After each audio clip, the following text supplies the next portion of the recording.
you acknowledged keeping your emotions in check. So I guess in a tense game like this, tense environment, I guess where does your mind, your competitiveness go when, you know, occasionally teammates, you know, kind of have to come in and redirect you away from the refs?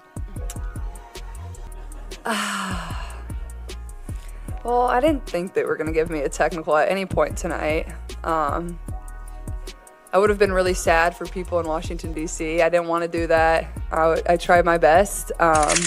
Caitlin Clark's historic rookie season was nearly destroyed by a secret threat that had nothing to do with her opponents on the court. While she was shattering records and selling out arenas across the country, a ticking time bomb was quietly counting down in the background, threatening to blow up her entire year. Clark was just one technical foul away from an automatic suspension, a disaster that would have derailed her momentum and embarrassed the league's biggest star. She was walking a tightrope with no safety net, and the entire world was watching, waiting for her to fall. But the plan to save her from herself was even more shocking than the threat itself. But I don't want to be getting technicals at all, so.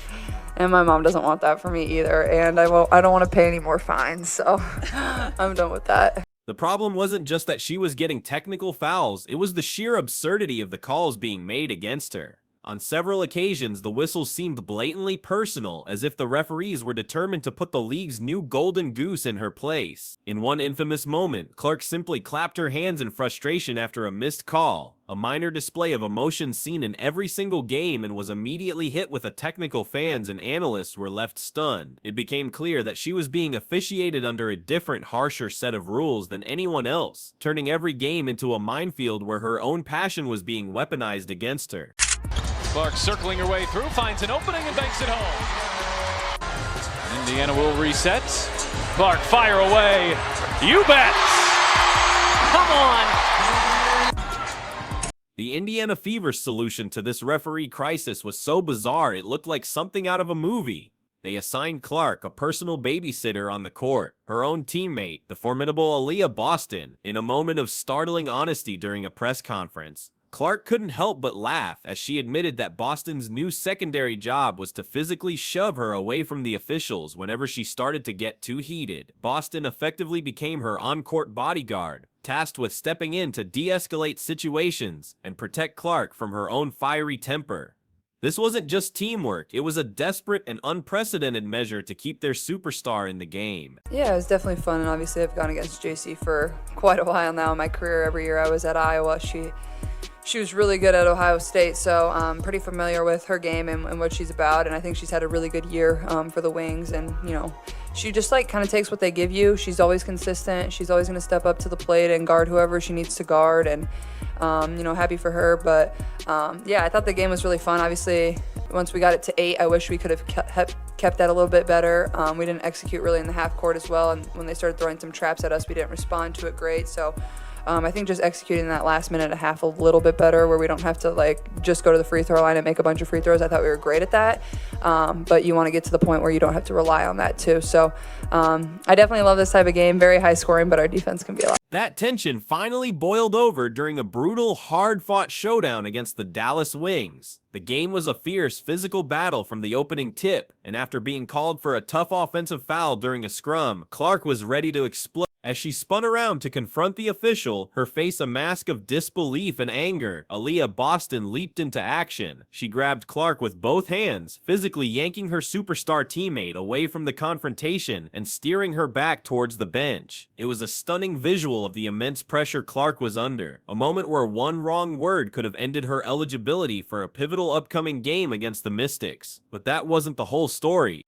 In a really tough spot, and I thought that 3 she made there in the fourth quarter was huge for us, and we could have executed a little bit better down the stretch, but I think we just really read and understand each other a lot better from where we were at the beginning of the season. Like, the amount of backdoor cuts that girl has got just because we make eye contact and she knows to go backdoor it's incredible. Like, that play we ran to start the third quarter, like, I wasn't involved in it. I wasn't at the beginning, but, like, we ran that play a million times, and it just made me laugh because, like, she's so fast that she gets open every single time. So I'm really happy for her and proud of her. She definitely deserves it. It wasn't just her teammates who had her back, the entire organization was running defense for her, both on and off the court. Head coach Christy Sides was seen constantly intervening in tense moments, stepping between Clark and the officials to absorb the heat herself. She would argue the calls, stand up for Clark, and do whatever it took to let her young star focus on playing basketball. The team had built a fortress of protection around her, a clear sign that they understood the massive target on her back. They knew the pressure was immense, and they were willing to do whatever it took to shield her. But the real reason she was so desperate to clean up her act was far more personal and deeply emotional. When you get the rookie record, you get a career high, it's a tense game from start to finish. Friday, you acknowledged keeping your emotions in check. So I guess in a tense game like this, tense environment, I guess where does your mind, your competitiveness go when, occasionally teammates, kind of have to come in and redirect you away from the refs? Well, I didn't think they were going to give me a technical at any point tonight. I would have been really sad for people in Washington, D.C. I didn't want to do that. I tried my best. But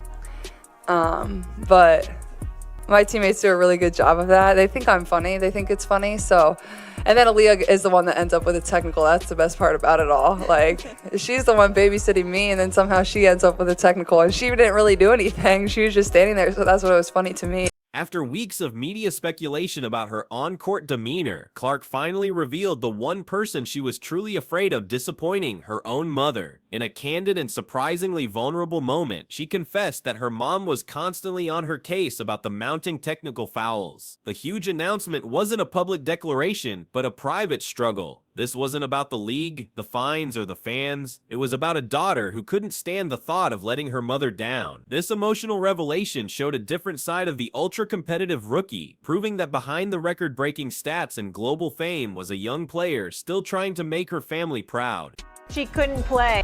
I must admit, I lost a little respect for Caitlin Clark. I thought she was it. Cheryl Swoops was discussing the Indiana Fever on a podcast. Okay. And she was like, in the Fever, they've just been tremendous. And she started naming players. And she named like every player except Caitlin Clark. Okay. However, the pressure from officials was only part of the story. Clark also had to contend with the brutal reality of the rookie wall. After an explosive start, she hit a difficult stretch where her legendary shooting went cold. During a particularly painful game against the Las Vegas Aces, she struggled mightily to find her rhythm, making only 3 of her 18 three-point attempts. The whispers from critics grew louder, questioning if she could handle the physicality and pace of the professional game. For the first time, she looked human, and many wondered if the hype had finally caught up to her. Here you go, the Caitlin Clark, she is bringing all this revenue into the league, and then what's this? Petty jealousy, people smashing her, with these hard fouls, people on the bench. Angel Reese jumps up cheering like, can you imagine? LeBron James jumped up, it is like so classic. But just when the doubters were getting comfortable, she broke through that wall with the force of a battering ram. With the technical foul count finally reset for the playoffs, the chains came off. Clark went on an absolute tear, playing with a newfound freedom and determination that terrified the rest of the league. She immediately went on a scoring spree that culminated in her officially shattering the all-time rookie scoring record, a milestone previously held by the legendary Simone Augustus. Clark finished her debut season with an incredible 71 points, averaging over 119 points and 8 assists per game. She had survived the storm of scrutiny and her own struggles, but her success was about to create an even bigger one. It was just she was receiving all the accolades, the praise for everything that was happening in the WNBA, and she hadn't even played a game yet. So people were just saying, respect who did it before, respect the other star. The accolades began pouring in, cementing her status as a true cultural phenomenon. She took home 2 ESPY awards, including becoming the first woman ever to win the prestigious award for Best Record-Breaking Performance, a category that has existed since 2001. However, in a move that sent shockwaves through the league, the award for Best WNBA Player went to A.J. Wilson of the Las Vegas Aces. It was a subtle but clear message from the establishment. While Clark might be the most famous player, she was not yet considered the undisputed best. This distinction fueled a growing fire of resentment and set the stage for a bitter rivalry. And Molly, I'm disappointed in you. I'm just, because we've been this first. What happened? The kind of heat that me and Shannon have had to take. Molly, what's up? Her impact wasn't just on the court, it was a financial tsunami that lifted the entire league. The Caitlin Clark effect was undeniable. Arenas were selling out for the first time in years. TV ratings for Fever games shattered all-time records, drawing in millions of new viewers. The league itself was forced to upgrade to charter flights for all teams, a move that players had been demanding for years, but was only made possible by the revenue Clark was generating. But this unprecedented financial success had a dark side, as it seemed to directly fuel the jealousy of players who felt they weren't getting their fair share of the spotlight or the profits. I must admit, I lost a little respect for Caitlin Clark. I thought she was it.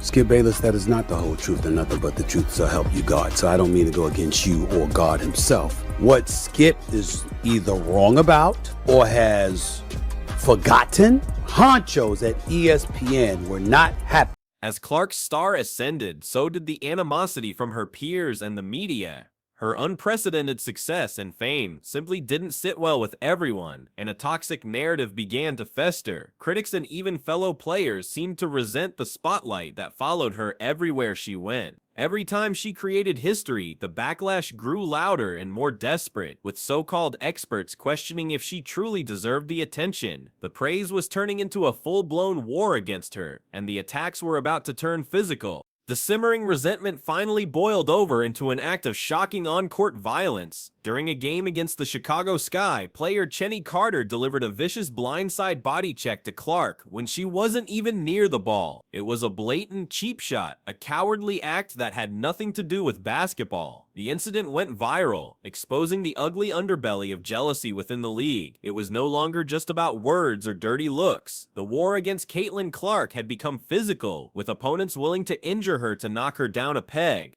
The first major media shot was fired on national television. Molly Karim of ESPN went on a bizarre and condescending rant, complaining that Clark was receiving too much media coverage before she had even played a single professional game. She argued that other athletes deserved the same recognition, regardless of their performance. The argument became so heated that Stephen A. Smith had to step in and shut it down, telling her bluntly that this isn't a charity, the best and most popular players get the attention, and Clark was simply that good. But Molly's bitter comments were just the beginning. Next came the predictable attack from the old guard. Skip Bayless, a man known for his antiquated and controversial takes, made it his personal mission to downplay Clark's historic achievements. While the rest of the world was in awe of her game-changing talent, Skip was on the sidelines sneering, desperately trying to remain relevant by going against the grain. He acted as though his cynical opinion mattered, but the truth was clear. He was just another hater who couldn't accept that a rookie was single-handedly revolutionizing the sport he claimed to be an expert on.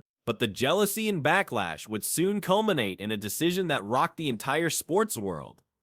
In what many called the ultimate betrayal, Caitlin Clark was left off the Team USA roster for the Paris Olympics. The decision was a bombshell that defied all logic. How could the most popular and influential basketball player on the planet be snubbed?